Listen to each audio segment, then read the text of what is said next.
राजकुमार वसमान को एक ऋषि का धर्म विषयक उपदेश। भीष्म जी कहते हैं, युधिष्ठिर, एक समय की बात है, जनक वंश का राजकुमार वसमान शिकार खेलने के लिए एक निर्जन वन में गया। वहां उसने भृगु के वंश में उत्पन्न हुए एक ब्रह्म ऋषि को देखा जो पास ही बैठे हुए थे। वसमान ने निकट जाकर उनके चरणों में सिर रखकर प्रणाम किया और फिर उनकी आज्ञा लेकर इस प्रकार प्रश्न किया, भगवान, इस नाशवान शरीर में काम के अधीन होकर रहने वाले पुरुष का इस लोक और परलोक में किस उपाय से कल्याण हो सकता है? ऋषि ने कहा, राजकुमार, धर्म ही सत्पुरुषों का कल्याण करने वाला तथा धर्म ही उनका आश्रय है। तीनों लोकों के चराचर प्राणी धर्म से ही उत्पन्न हुए हैं। तुम तो सदा विषयों का ही रस लेना चाहती हो। भला तुम्हारी कामनाओं की तृष्णा शांत क्यों नहीं होती? अपनी कुत्सित बुद्धि के कारण अभी तुम्हें कामनाओं में मिठास ही मिठास दिखाई देती है। उनसे होने वाले पतन की ओर तुम्हारी दृष्टि नहीं जाती।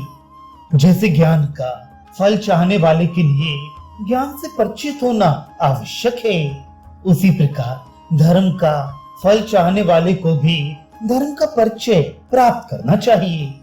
दुष्ट पुरुष यदि धर्म की इच्छा करे भी तो उसके द्वारा विशुद्ध कर्म का संपादन होना कठिन हो जाता है, और साधु पुरुष यदि धर्मानुष्ठान की इच्छा करे तो उसके लिए कठिन से कठिन कर्म भी सहज हो जाती है। वन में रहकर भी जो ग्रामीण सुख का उपभोग करना चाहता है उसको ग्रामीण ही समझना चाहिए, तथा गांव में रहकर भी जो वनवासी मुनियों के से बर्ताव में ही सुख मांगता है उसकी गिनती वनवासियों में ही करनी चाहिए।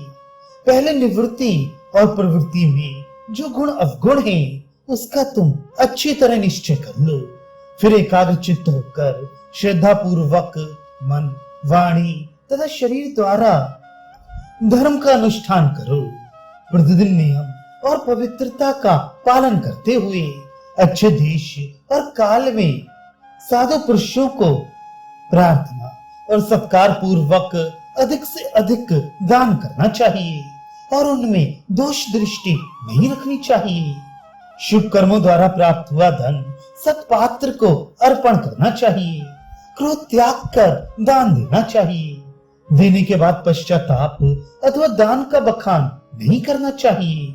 दयालु, पवित्र, जितेंद्रिय, सत्यवादी, सरल, योनि और कर्म से शुद्ध वेदवेत्ता ब्राह्मण ही दान के लिए उत्तम पात्र है।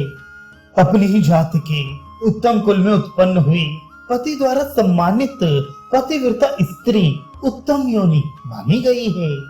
इसी प्रकार ऋग्वेद, यजुर्वेद और सामवेद का विद्वान होकर सदा 6 कर्मों यजन, याचन, अध्ययन, अध्यापन, दान और प्रतिग्रह का अनुष्ठान करने वाला ब्राह्मण कर्म से शुद्ध एवं उत्तम पात्र बताया गया है। इस प्रकार देश, काल और पात्र का विचार करके दिए हुए दान से धर्म होता है, और देश काल आदि का विचार न करने पर पात्र और क्रिया की विशेषता से वही दान दाता के लिए अधर्म के रूप में परिणित हो जाता है।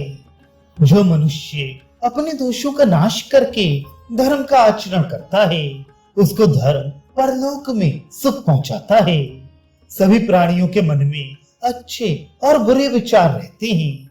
मनुष्य को चाहिए कि चित्त को अशुभ विचारों की ओर से हटाकर शुभ विचारों में लगाए। अपने वर्ण और आश्रम के अनुसार सबके द्वारा सब जगह किए जाने वाले सब प्रकार के कर्मों का आदर करे। तुम भी अपने धर्म के अनुसार जिस कर्म में अनुराग हो उसका इच्छानुसार पालन करो। मन को स्थिर करो, बुद्धिमान और शांत बनो तथा प्राज्ञ पुरुषों के समान आचरण करो। जो सत्पुरुषों का संग करता है उसे उन्हीं के प्रताप से ऐसे उपाय की प्राप्ति हो सकती है जो इस लोक और परलोक में भी कल्याण करने वाला हो। मन की स्थिरता ही कल्याण का मूल है। राजर्षि महाभेष्य धृतिमान न होने के कारण ही स्वर्ग से नीचे गिरी और राजा ययाति पुण्य क्षीण हो जाने के बाद भी धृति के ही बल से उत्तम लोकों को प्राप्त हुए। तुम भी धर्मज्ञ एवं तपस्वी विद्वानों की सेवा करो, इससे तुम्हारी बुद्धि बढ़ेगी और तुम्हें कल्याण की प्राप्ति हो जाएगी। मुनि के इस उपदेश को सुनकर राजकुमार वसुमान ने अपने मन को कामनाओं से हटाकर धर्म में लगा दिया।